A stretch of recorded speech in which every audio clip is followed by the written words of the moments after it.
This is for educational use only. Our group is allowing our instructor, Mr. Roldan Ardines, to use this as an educational material.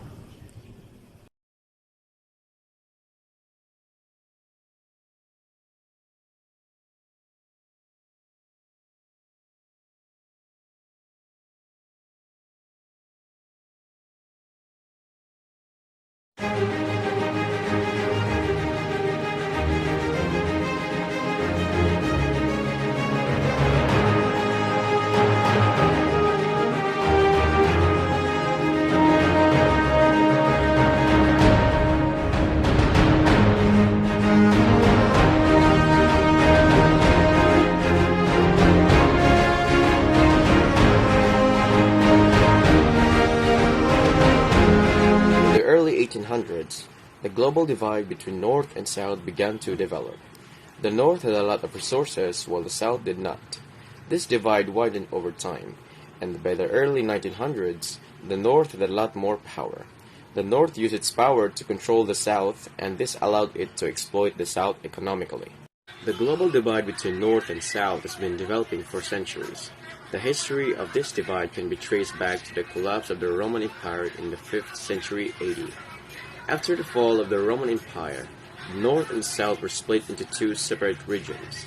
The North became the home to the Christianized Europe, while the South became home to the Islamic world. The double divide is caused by political power, economic dependency, and importation or exportation of resources. The transition of industrial production to cheaper labor sources, international media, and expanding international trade and communication have in some ways made the world smaller, yet in other ways made the gaps between nations larger by creating greater dependency of poor nations to wealthy nations. The global divide has developed over time because of certain countries have been given preferential treatment by the world's leading powers. The most obvious example of this is the United States, which has enjoyed a unipolar world order dominated by its military and economic power. Other countries have benefited from the imbalance, such as China, which had become the world's second largest economy. In recent years, the global divide has become more apparent, with some countries experiencing severe economic hardship while others continue to prosper. The dividing line between the haves and have-nots has been increasing since Industrial Revolution. The wealthy class have become increasingly wealthier while the working class have seen their incomes decrease. This divide has been greatly affected by globalization, which has allowed companies to move their factories to countries where they can pay their workers less. This has led to many people in developed countries being unable to find a job that pays a living wage, working long hours for little pay. The global divide between rich and poor has been growing over the years. This divide can be seen in many different ways, like the difference in living standards, the amount of money people have, and the amount of freedom they have. The divide has become more and more apparent as the world becomes more and more connected. This is because countries in the north have a lot more money and are able to buy things that poorer countries cannot, like technology. The global divide is also seen in the way that different countries are treated. The richer countries are usually the ones that have more power and control. The poorer countries are usually the ones that are exploited and don't have as much power. The global divide between rich and poor has been growing for many years. For the continuations of Cadet Abadges about how did the global divide develop, there is what we call brand line. In 1983, the Brand Report was published by a commission chaired by the former German Chancellor Willy Brandt, which is simply separates the rich country in the north and from the poor countries in the south. It encircles the world at latitude of 30 degrees north. It crosses North and Central America, North of America, and Asia. And then it goes down towards the south, except the Australia and New Zealand. The idea of categorizing countries by their economic and developmental status began during the Cold War with the classification of West and East. The Soviet Union and China represented the East, and the United States and their allies represented the West. The term Third World was coined by states hoping to navigate between the two poles of the Cold War and ultimately give birth to the non-aligned movement. These countries were generally less economically developed than their First and Second World counterparts, as some Second World countries joined the First World and others joined the Third World. A new or simpler classifications was needed. The First World became the North and the Third World became the South. Countries that classified into three different types, which is the most developed countries, less developed countries, and least developed countries. The most developed countries is the richest country, and the less countries is like developing countries like the Philippines, and the least developed countries is the very poor countries like the African countries. Reasons why the world today is unequal is because of colonialism. Many countries became poor due to exploitations, and another reason is a trade, because not all countries are able to trade. It means some countries have lesser to no access to market, and lastly is the deep. There are many countries who are in deep in richest countries. That's why they remain less developing countries. The gap is generally caused by rich countries being able to exploit the poorer countries, as they have the dominant political power to be able to do so. As a result, the poorer countries suffer from lack of resources. So let's talk about the global north. For global north does not refer to a geographic region in any traditional sense, but rather to the relative power and wealth of countries in distinct parts of the world. The global north encompasses the rich and powerful regions such as North America, Europe, and Australia. The global north includes the richest countries that have the most up-to-date technology and resources, while the global south are countries that usually have less resources and money, so therefore their citizens are more likely to suffer from poverty. The advantages of global north to global south. The global north countries are better developed and more advanced. They are more advanced technologically speaking, according to Kegley Charles 2009. The differences in technological aspect has separated significantly the global north countries from the south. South countries have not advanced or progressed from their indigenous culture. This means South countries have not advanced and or progressed technologically speaking, and global north countries have advanced rapidly in this aspect. Because the South countries have not advanced technologically, they have to depend on corporations from the North. Maybe South countries can't advance because of lack of resources, so they have to turn up to corporations from the North.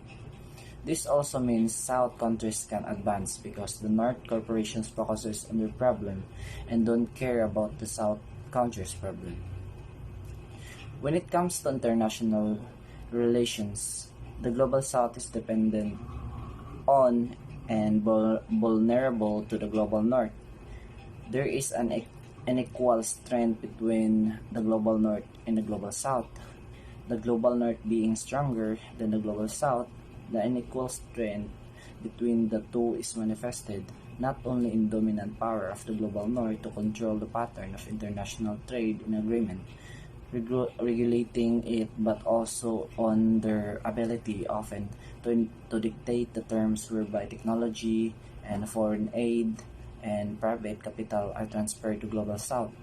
This has acted as a factor in contributing the persistence of low levels of living, rising unemployment, and growing income inequality in the global South compared to the global North.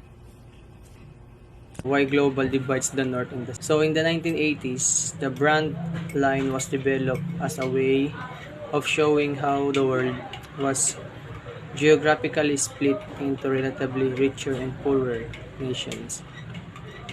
Richer countries are almost all located in northern hemisphere. So poorer countries are mostly located in the tropical regions and in the southern hemisphere.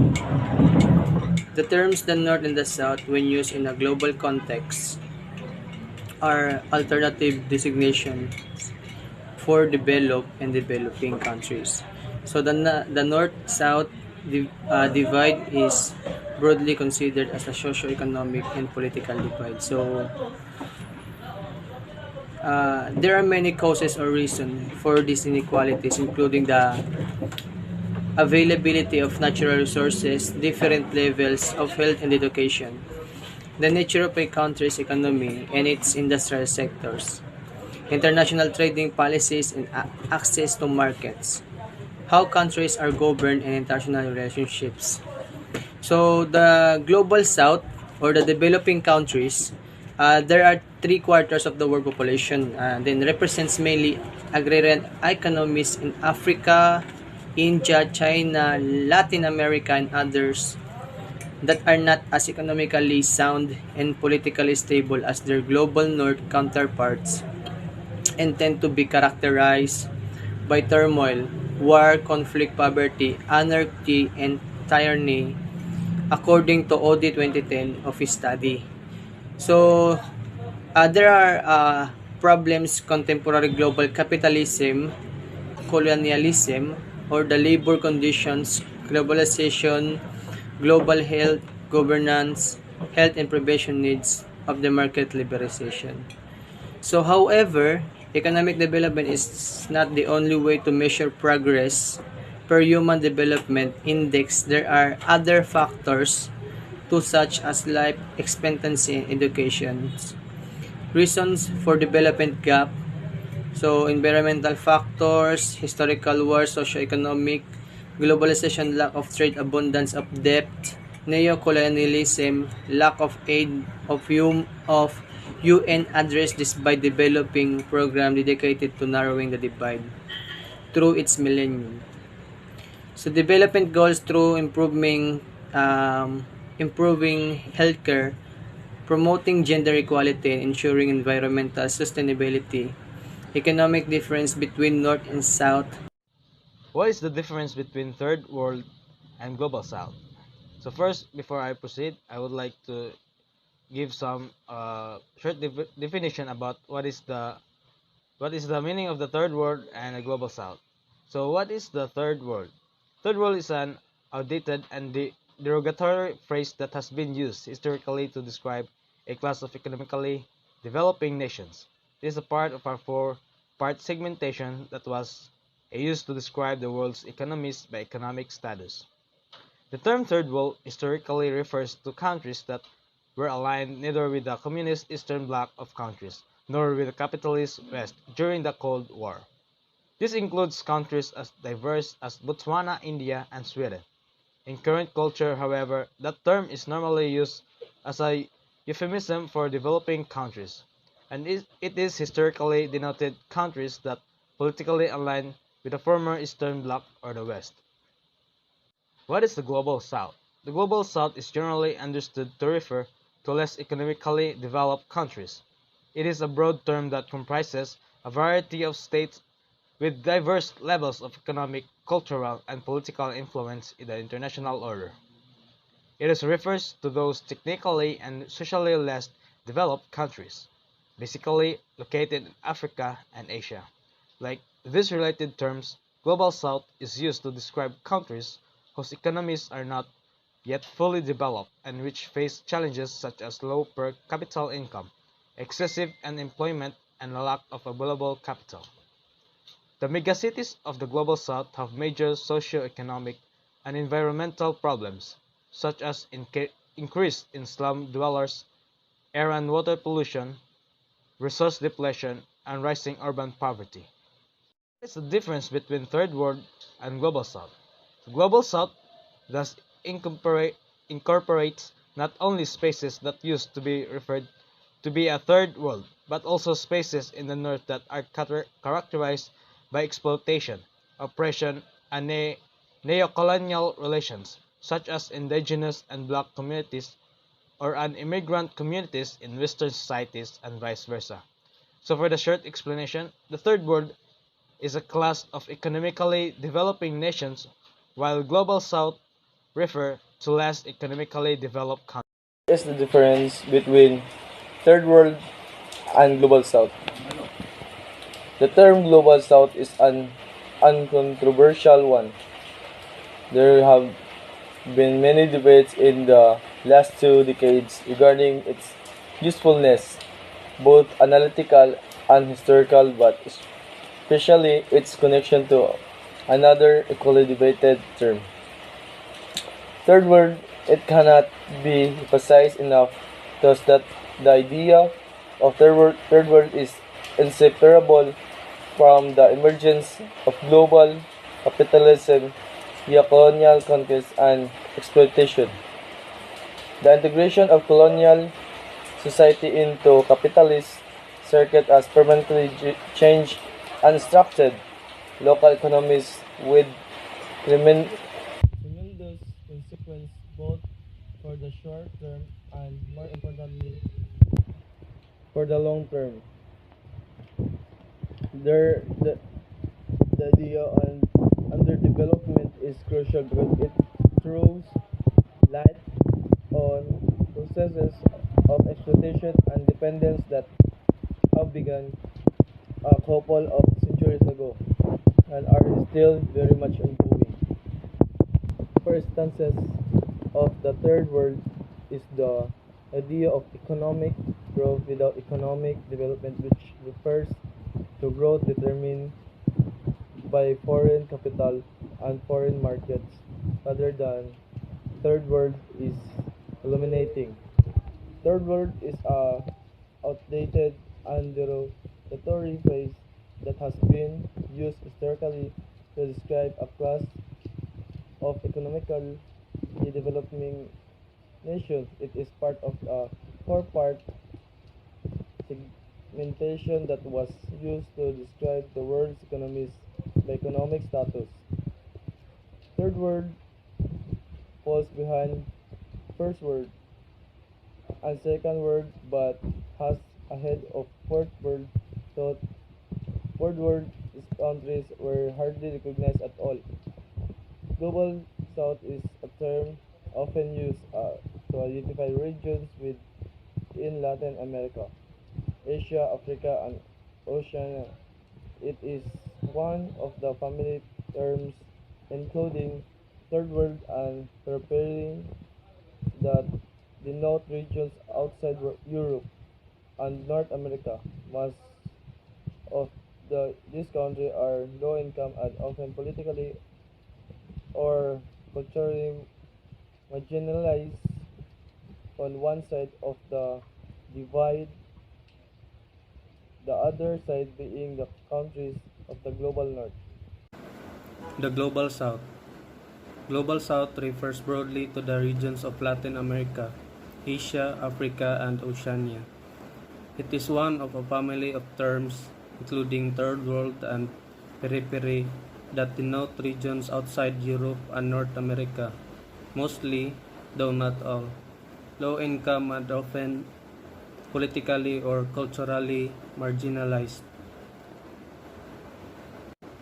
The Global South is made up of developing countries or less developed countries, which includes but is not restricted to countries in Latin America and Africa. These countries lack resources that are essential for it to develop at the same rate as others. Fortunately, countries in the Global South suffer from poverty, lack of human rights, and the depletion and abuse of natural resources. Progress won't occur in these countries unless outside and inside forces make positive changes for the well-being of its people and environment. Sustainable development is financial development that occurs without harming the environment or depleting the land from its natural resources. While it is easier for developed countries to implement policies that support sustainable development, countries in the Global South faces problems that impede them from doing so. Additionally, countries in Global South base their economic growth on fossil fuels, which in return creates negative consequences. Countries in the Global South may not want to implement sustainable development, but that decision is not an easy one due to the many factors that restrict them from reforming the way they achieve their economic growth. If sustainable development isn't established in all the powerhouse countries, it is understandable that less developed countries haven't done so too. Even so, all countries should have the duty to take care of the environment in any way possible. Challenges may seem unbeatable and overpowering, but together both developed and less developed countries can and should create an around the globe sustainable development system. Global South versus Third World and their difference. Although both Global South and Third World are closely linked to each other due to their associations with underdeveloped or developing countries, these terms historically are not interchangeable. By definition, Global South are countries who are not actually in the southern hemisphere, but are those who have suffered under the whims of unstable democracy in the process of industrializing and have this historically frequently faced the colonization by global north countries, especially by European countries. Moreover, the second definition uses the global south to address populations that are negatively affected by the capitalist globalization, thus unemployment, limited access to the healthcare, and high mortality rates are evident in these countries. An example of global south countries are Philippines, Indonesia, Aruba, Bahamas, India, and Argentina. Meanwhile, the term Third World is another story. During the Cold War, this term emerged as to define those countries which do not align themselves with either NATO or the Communist bloc. The United States, Canada, Japan, South Korea, Western European nations and their allies represented the First World, while the Soviet Union, China, Cuba, and their allies represented the Second World. Nations that not belong to any of these groups were called the Third World and mostly have a low economical status. However, they also encompass the newly industrialized countries such as India, Brazil, China, and other European countries such as Austria, Sweden, Finland, Switzerland, and Yugoslavia, which are very prosperous today. So what is Global South? How it differs to Third World? Global South refers to the countries that are geographically in the southern hemisphere, or to countries that are developing or economically struggling. So basically, the countries are located at the southern part of the hemisphere and they are still developing and experiencing economical instability. But there are countries that are geographically from Global South in terms of their location. However, it can be considered as Global North since they are a developed country already. For example, Australia, A country that is located at the southern part is considered as Global South for its economic status. Mostly countries that is part of the Global South are from the Latin America such as Peru, Ecuador, Chile and many more. These countries experienced colonization from the past either by Spanish or Portuguese. Same with what happened to us here in the Philippines. That's one reason also why Philippines and other countries from the Global South shares the same culture of socio-economic conditions. Difference between Global South and Third World. Global South thus incorporates not only species that used to be referred to before as Third World, but also species in the north that are characterized by exploitation, oppression, and neocolonial relations, such as indigenous and black communities and immigrant communities in Western societies and vice versa. So when we say Cold War, it's the political struggle between democratic and communist nations of the world. A third world country was a term that originated during this time to refer to a nation that sided with neither the United States nor the Soviet Union. In modern terms, this would be least developed or still developing countries or nations without stable governments or ways of life. Although the term today is less commonly used and the meaning is no longer as originally intended, the history behind this phrase is very important to know when describing historical events of the Cold War era. How will you analyze the new conception of global relations emerged from the experiences of Latin American countries? Globalization in Latin America.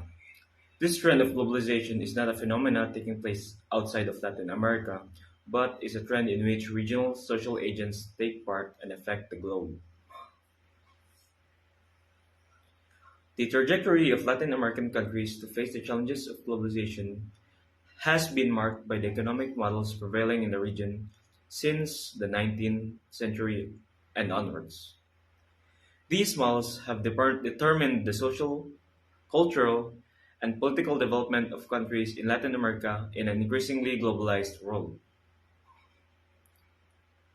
Examples of which would be on December 11 to 14, 2016, Ernesto Talvi participated in the Latin American Shadow Financial Regulatory Committee, or the CLAAF, held in Buenos Aires, Argentina. The committee is composed of a group of prestigious independent Latin American economists, former policymakers, and academics with strong expertise in the field of macroeconomics, banking, and finance, and whose goal is to ultimately identify and analyze challenges and risks for the said region. The following document, which is the Policy Statement number 36, was released following the meetings. There, it discusses the headwinds and risks faced by Latin America in a challenging context of increasingly backlash against globalization in the developed world, and recommends a series of policies, actions, which is aimed to mitigate the adverse effects of those said external developments.